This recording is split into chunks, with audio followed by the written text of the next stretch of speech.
नमस्कार बच्चों, आपके YouTube चैनल GRP एजुकेशन में आपका स्वागत है।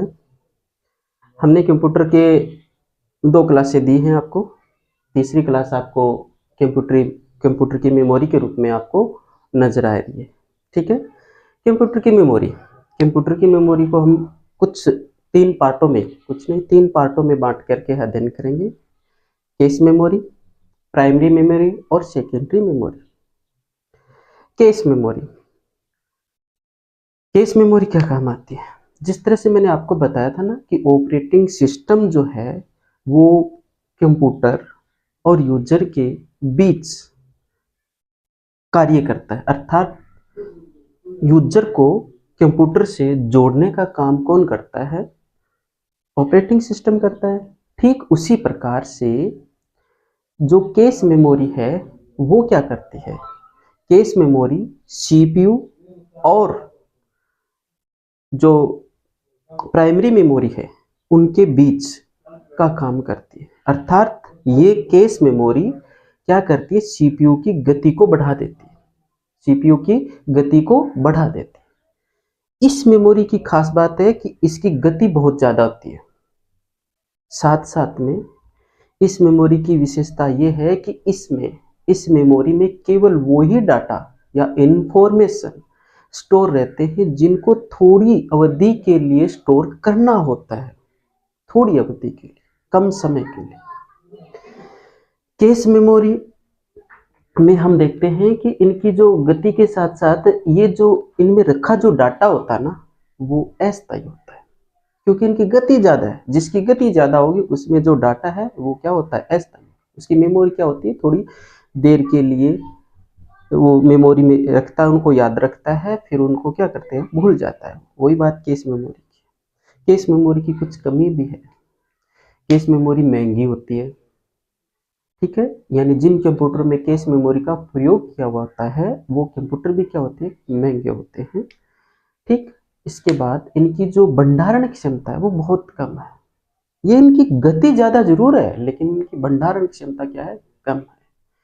तो आइए देखते हैं कि इनको अपन डेफिनेशन रूप में किस प्रकार से पढ़ सकते हैं। कंप्यूटर मेमोरी, देखिए कंप्यूटर मेमोरी वह भंडारण स्थान है जहां वे डाटा व इंफॉर्मेशन रखे जाते हैं जिनको प्रोसेस किया जाना है, अर्थात यानी वे डाटा जो अभी सीपीयू द्वारा क्या किए जाने हैं? प्रोसेस किया जाना, अर्थात उन डाटाओं पर सीपीयू द्वारा क्या किया जाना है? काम किया जाना है। वे डाटा क्या कहलाते हैं? कंप्यूटर की मेमोरी कहलाते हैं।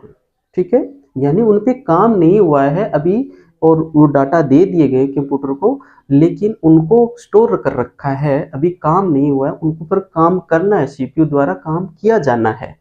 जब तक काम नहीं होगा तब तक वो क्या है? कंप्यूटर की मेमोरी है। मेमोरी को हमने 3 भागों में बांट रखा है। मैंने बताया आपको केस मेमोरी, प्राइमरी मेमोरी और सेकेंडरी मेमोरी। केस मेमोरी में यह मेमोरी सीपीयू व मुख्य मेमोरी की गति बढ़ा देती है। मैंने पहले ही बताया था कि सीपीयू व मुख्य मेमोरी की गति बढ़ा देती है और इनके बीच में कनेक्टिविटी का काम करती है, तभी तो गति बढ़ती है, क्योंकि इनके बीच ये काम करती है। सीपीयू और मुख्य मेमोरी के बीच में कौन सी मेमोरी काम करती है? केस मेमोरी काम करती है, तभी तो सीपीयू की गति बढ़ जाती है। इसकी खुद की गति, इसकी गति सबसे अधिक होती है, ये फास्ट होती हैं, कोई भी कार्य है वो बड़ी स्पीड से करती हैं, बहुत जल्द कर देती हैं। ठीक है, इसमें उन डाटा व प्रोग्रामों को रखा जाता है सीपीयू द्वारा बार बार इस्तेमाल किए जाते हैं। ऐसा क्वेश्चन भी आ गया एक बार, आरसीटी में भी पूछा गया था कि ऐसी कौन सी मेमोरी है जिसको सीपीयू द्वारा बार बार इस्तेमाल किया जाता है? तो वो है केस मेमोरी। ठीक है, ऐसा प्रश्न एक बार आया हुआ है। इसमें रखा डाटा अस्थायी होता है, ये पहले से ही पता है। मैंने ये भी बता दिया कि जिसकी जितनी ज्यादा गति होगी उसमें रखा डाटा अस्थायी होगा। क्लियर होगी ये बात। इसमें डाटा छोटी अवधि के लिए संग्रहित रहता है, थोड़ी देर के लिए याद रखता है, उसके बाद ये अपने आप को जो डाटा जो दिए गए थे वो अपने आप को डिलीट कर देता है। इसकी कुछ कमी भी है। कमी क्या है? इसकी क्षमता सीमित होती है और ये क्या होती है? महंगी होती है। इस प्रकार से केस मेमोरी आपने पढ़ लिया हो और केस मेमोरी के बारे में आपने जान भी लिया होगा। इसके बाद हम प्राइमरी मेमोरी की चर्चा करेंगे। प्राइमरी मेमोरी के बाद हम सेकेंडरी मेमोरी की चर्चा करेंगे। प्राइमरी मेमोरी को हम कुछ भागों में बांट के पढ़ेंगे। तो ठीक, मेमोरी के बाद अब हम पढ़ते हैं प्राइमरी मेमोरी अर्थात प्राथमिक मेमोरी, ठीक है, और द्वितीयक मेमोरी उसके बाद पढ़ेंगे। प्राथमिक मेमोरी, प्राथमिक मेमोरी में अब देखिए मैंने बताया था कि केस मेमोरी को के बारे में बता दिया था आपको कि केस मेमोरी सीपीयू और किसके मध्य, सीपीयू और प्राइमरी मेमोरी के मध्य कार्य करती है, अर्थात सीपीयू की गति बढ़ाने का काम कौन करती है, केस मेमोरी। एक क्वेश्चन और बन सकता है, एक क्वेश्चन वो कौन सा, मैंने कहा था ना कि एक बार बना हुआ भी है कि कौन सी मेमोरी ऐसी है जो क्या करती है, सीपीयू द्वारा बार बार इस्तेमाल की जाती है, तो वो कौन सी होगी, केस मेमोरी होगी, ठीक है। प्राइमरी मेमोरी की अगर बात करें तो मैंने केस मेमोरी में भी बताया था, लेकिन प्राइमरी मेमोरी देखिए आप, इस मेमोरी में केवल वे डाटा और निर्देश जमा होते हैं जिन पर सीपीयू वर्तमान में कार्य कर रहा होता है। इस मेमोरी में क्या था, ये तो वर्तमान में कार्य कर रहा होता है। प्राथमिक मेमोरी में वे डाटा होते हैं जिन पर सीपीयू वर्तमान में कार्य कर रहा है, जबकि केस मेमोरी में क्या था, केस मेमोरी में वे डाटा होते हैं जो क्या होते हैं, सीपीयू द्वारा इस्तेमाल किए जाने हैं, उन पर प्रोसेस किया जाना है, उन पर कार्य किया जाना है, अभी हुआ नहीं है, यानी सीपीयू ने कार्य किया नहीं है उन पर, तो वो तो कहाँ है, केस मेमोरी में। और जिन पर सीपीयू अभी कार्य कर रहा है, वर्तमान में कर रहा है, वो सारे डाटा प्राथमिक मेमोरी में होते हैं। दोनों में अंतर आपको अच्छे से समझ में आ गया होगा।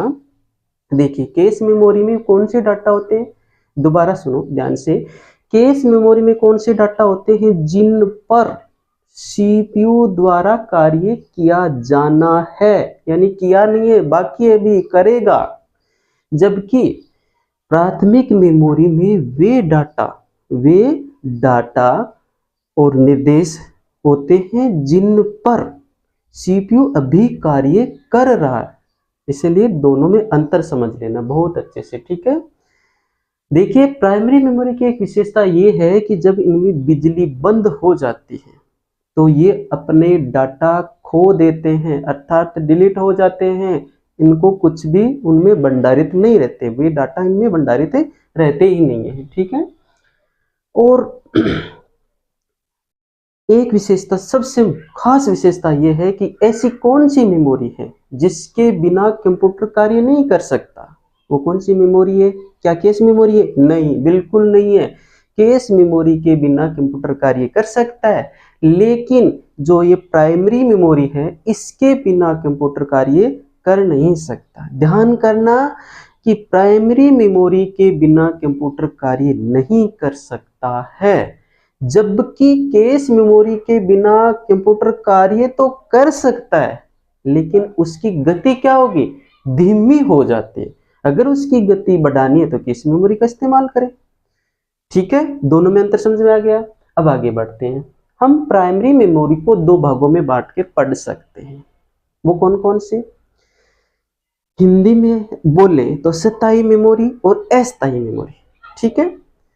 इनको हम इस नाम से कम जानते हैं, जबकि इनको जानते हैं रैम और रोम के नाम से, और अक्सर इनको ये भी पढ़ लिया जाता है कभी कभी राम, ठीक है। तो ये राम नहीं रैम है, ठीक है।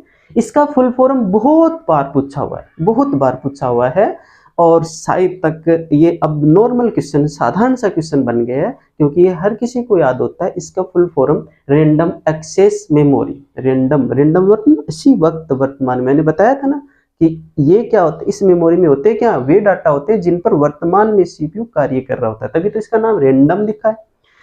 देखिए इसको हम दूसरे नाम से भी जान सकते हैं, अस्थायी मेमोरी। कौन सी, अस्थायी मेमोरी, क्योंकि बिजली बंद होने पर क्या हो जाती है, डिलीट हो जाती है। परिवर्तनशील मेमोरी, इसमें परिवर्तन किया जा सकता है। इसको इस नाम से बहुत बार जाना गया, वोलेटाइल मेमोरी। ध्यान करना, इस नाम से ज्यादा क्वेश्चन आते हैं कि निम्न में से कौन सी मेमोरी वोलेटाइल है। एक मिनट, कौन सी मेमोरी वोलेटाइल के नाम से जाने जाती है, तो उसका उत्तर रहेगा रैम। यानी रैम है वोलेटाइल के नाम से भी जाना जाता है। इन शब्दों से क्वेश्चन कम बन करके इससे बनता है। इस रैम को हम फिर से दो भागों में उपभागों में बांट सकते हैं, डायनामिक रैम और स्टैटिक रैम, यानी डी रैम और एस रैम। ठीक है, कभी कभी इनको ऐसा भी बोला जाता है डी राम एस राम, ऐसा भी बोल देते हैं, जबकि ये वास्तव में डी रैम और एस रैम यानी डायनामिक रैम और स्टैटिक रैम, इन दोनों में थोड़ा थोड़ा अंतर है। देखिए, डायनेमिक रैम को बार बार इस्तेमाल करते हैं तो बार बार ही रिफ्रेश करना पड़ता है। ठीक है, और ये क्या होती है, थोड़ी सस्ती भी होती हैं, और इनका इस्तेमाल कहाँ किया जाता है, इनका इस्तेमाल कौन सी मेमोरी में किया जाता है, ये बहुत ही अच्छा क्वेश्चन है, बन सकता है कि डायनामिक रैम का इस्तेमाल कौन सी मेमोरी में किया जाता है, तो उसका उत्तर रहेगा मुख्य मेमोरी में इसका उपयोग किया जाता है। बहुत अच्छा क्वेश्चन बनेगा ये, यहाँ से ध्यान कर लेना, बहुत अच्छा क्वेश्चन होगा। ठीक है, और ये क्वेश्चन यहाँ भी बनता है, कौन सा क्वेश्चन, डी राम और एस राम अर्थात डायनेमिक रैम और स्टैटिक रैम में अंतर, ये क्वेश्चन बनता है। और ऐसा क्वेश्चन आता है कि कौन सी ऐसी मेमोरी है जिसको बार बार से रिफ्रेश किया जाता है या जाना आवश्यक होता है, ऐसी कौन सी मेमोरी, ये क्वेश्चन बार बार से आया हुआ है, बहुत बार आया हुआ है, तो उस मेमोरी का नाम है डायनामिक रैम, ये ध्यान रख लेना। ठीक है, और ये क्वेश्चन बन सकता है कि ये मुख्य मेमोरी में उपयोगी, अर्थात डायनामिक रैम का इस्तेमाल मुख्य मेमोरी में किया जाता है, स्टैटिक रैम को बार बार रिफ्रेश करने की कोई भी जरूरत नहीं होती है, और इसकी गति भी क्या होती है, इनकी गति डायनामिक रैम से थोड़ी ज्यादा होती है। तभी तो इस मेमोरी का, इस स्टैटिक रैम का उपयोग कहाँ किया जाता है, कैश मेमोरी में किया जाता है, क्योंकि कैश मेमोरी में जब इसका उपयोग कर दिया जाए, कैश मेमोरी की क्या हो जाएगी, गति बढ़ जाती है। यानी कैश मेमोरी की गति ज्यादा क्यों होती है, कौन सी मेमोरी की वजह से होती है, तो वो है स्टैटिक रैम, इसकी वजह से ही कैश मेमोरी में की गति क्या होती है, ज्यादा होती है। अर्थात कैश मेमोरी में किसका उपयोग किया जाता है, स्टैटिक रैम का उपयोग किया जाता है, और ये डायनामिक रैम से क्या होती है, थोड़ी महंगी होती है, तभी तो रिप्लेस नहीं करना पड़ेगा, इसकी गति भी ज्यादा होती है और कैश मेमोरी में इसका इस्तेमाल किया जाता है। ठीक है, तो ये प्रश्न बन सकता है कि कौन सी, यानी कैश मेमोरी में कौन सी मेमोरी का उपयोग किया जाता है, अर्थात रैम के कौन से पार्ट का उपयोग किया जाता है, तो ये क्वेश्चन बन गया है कि ये कैश मेमोरी में उपयोगी है, कौन, स्टैटिक रैम, कैश मेमोरी में कौन सी रैम का प्रयोग किया जाता है, स्टैटिक रैम का प्रयोग किया जाता है। ये क्वेश्चन आपका यहाँ से बन सकता है, इसलिए इस पे ध्यान करना।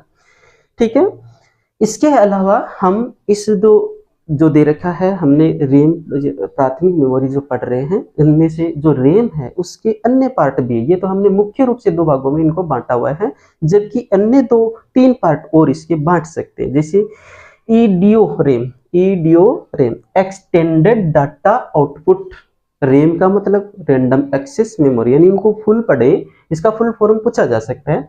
ईडीओ रैम का फुल फॉर्म क्या है, तो extended data output random access memory. इसी प्रकार से एसडी रैम ऐसा भी बोला जाता है। तो ये अन्य भाग है इसके जो कम प्रचलन में आते हैं, फिर भी इनकी फुल फॉर्म हमें याद रखनी चाहिए। एसडी रैम, तो इसका फुल फॉर्म क्या हो जाएगा, synchronous data random access memory. ठीक है, सिंक्रोनस डाटा, कौन सा, सिंक्रोनस डाटा। ठीक है, तीसरा आता है डीडीआर एस डी रैम। अब देखो यहाँ से आपको एस डी, तो यहाँ से ये देखो जिनका फुल फॉर्म हमने अभी भी देखा, पढ़ा है, सुना है, लिखा, तो वही चीज यहाँ है। यहाँ हमें केवल फुल फॉर्म इनका याद रखना है, आगे वाले का तो हमने ऊपर याद कर लिया है। तो डी का फुल फॉर्म क्या हो जाएगा, डबल डाटा रेट, क्या, डबल डाटा रेट। आगे क्या पढ़ोगे, synchronous data random access memory, इसकी फुल फॉर्म हो जाएगी। इन तीनों की ज्यादा कुछ नहीं पढ़ करके इनकी फुल फॉर्म पढ़ना बहुत जरूरी है, थोड़ा थोड़ा। इस तरह से आप देख रहे हैं कि आपकी ये प्राइमरी मेमोरी अभी पूरी नहीं हुई है, क्योंकि हमने केवल रैम को ही डिवाइड करके पढ़ा है। अब किसका नंबर होगा? रोम का, जो स्थायी मेमोरी है। ऐसा प्रश्न भी पूछा जा सकता है, इनमें से कौन सी मेमोरी स्थायी होती है? ऐसा प्रश्न ऑप्शन बना करके लिख दिया जाएगा कि इनमें से कौन सी मेमोरी स्थायी मेमोरी है।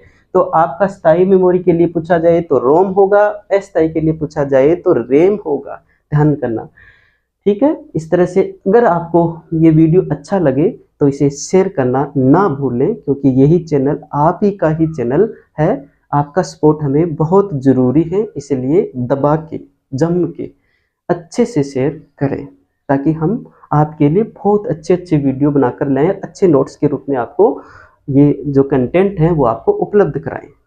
देखिए, हमने अभी तक जो कंप्यूटर की मेमोरी है, कैश मेमोरी के बारे में पढ़ लिया और प्राइमरी मेमोरी के बारे में पढ़ रहे हैं, ठीक है। तो प्राइमरी मेमोरी में को हमने दो भागों में बांटा था, रैम और रोम, ठीक है। तो रैम जो है उसके उपभाग थे डायनेमिक रैम और स्टैटिक रैम, उनके बारे में भी हमने पढ़ लिया।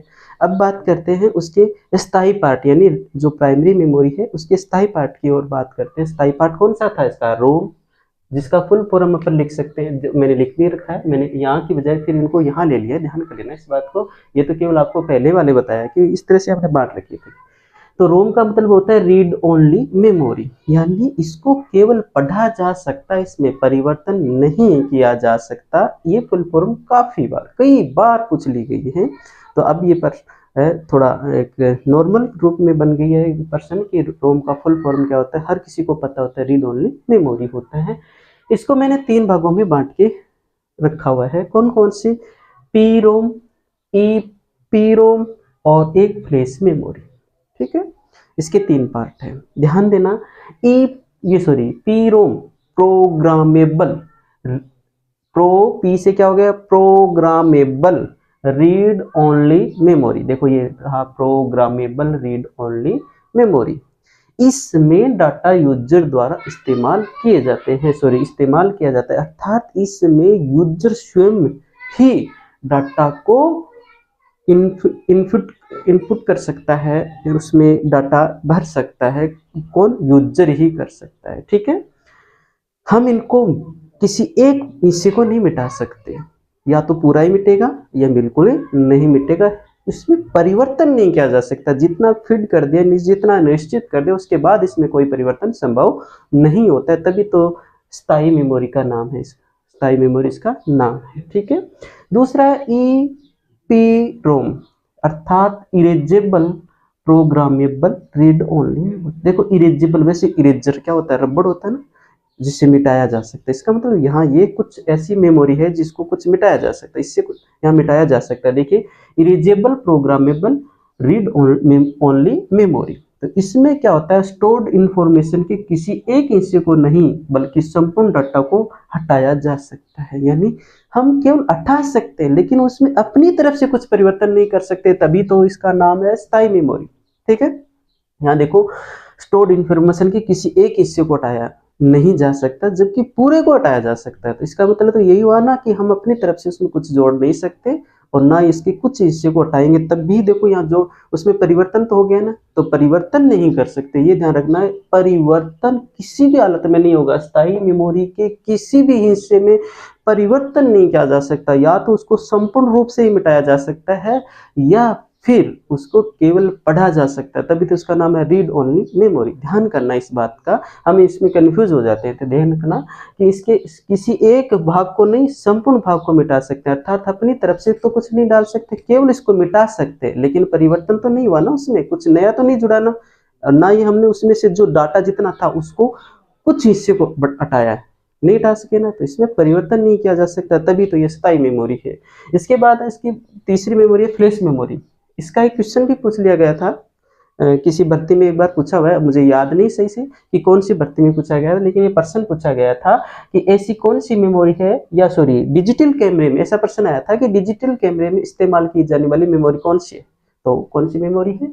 डिजिटल कैमरे में इस्तेमाल की जाने वाली मेमोरी है फ्लैश मेमोरी, ठीक है। फिर फ्लैश मेमोरी की एक विशेष बात यह है कि ये उच्च विश्वसनीय मेमोरी, अर्थात बहुत ज्यादा विश्वसनीय जो मेमोरी अगर मानी जाए, इन सभी मेमोरियों में सबसे ज्यादा विश्वसनीय मेमोरी कौन कौन सी है? कौन सी मेमोरी है, फ्लैश मेमोरी है, और विद्युतीय प्रभाव द्वारा इसके कुछ डाटा को मिटाया, कुछ नहीं, कुछ सॉरी ये गलत नहीं, सब डाटा को ही मिटाया जा सकता है, किसी एक यानी कुछ हिस्से को नहीं मिटाया जा सकता। इस प्रकार से हमने प्राथमिक और कैश मेमोरी पूरी कर ली है। और कल आने वाले वीडियो में हम कौन सी मेमोरी रह गई हमारी, सेकेंडरी मेमोरी, उसके बारे में पढ़ेंगे, विस्तृत तरीके से पढ़ेंगे कल। इसलिए आपको बोल रहा हूँ कि आपके सपोर्ट की ज़रूरी है हमें। आप वीडियो को शेयर करते रहेंगे तो हम आपके लिए और अच्छे कंटेंट, और कुछ जो हमें कमियां हैं, बोर्ड में कमी है या फिर हमारे कंटेंट में जो कमी है, उसमें भी हम कुछ ना कुछ और डालेंगे अगले आने वाले वीडियो में। लेकिन आपका साथ बहुत ज़रूरी है, ठीक है। इसलिए अब देखिए, मैंने इनके बारे में बता दिया। तो आप आज हमने क्या क्या पढ़ा था, कंप्यूटर की मेमोरी के बारे में पढ़ा, कंप्यूटर की मेमोरी क्या होती है, कैश मेमोरी और प्राइम मेमोरी में अंतर क्या होता है, ये भी पढ़ा था। तो कैश मेमोरी मतलब वो डाटा जो सीपीयू द्वारा इस्तेमाल किए जाने हैं, इस्तेमाल किए नहीं जा रहे हैं, ठीक है, इस्तेमाल किए जाने हैं, तो वो कैश मेमोरी में होते हैं। जो डाटा सीपीयू क्या कर रहा है, इस्तेमाल कर रहा है वर्तमान में, वो क्या होते हैं, प्राइमरी मेमोरी होती है, ठीक है। इस तरह से आपने ये जो जितना भी पढ़ा है उसे दोबारा देख लें। अगर इसमें क्वालिटी की थोड़ी कमी है तो एक बार आप अपनी क्वालिटी है, फ़ोन की क्वालिटी है, वो उच्च क्वालिटी कर करके इस वीडियो को आप देख सकते हो। एक बार, दो बार, जब तक समझ में नहीं आए तब तक दोबारा देखते रहें। वीडियो को शेयर करें, लाइक करें। धन्यवाद।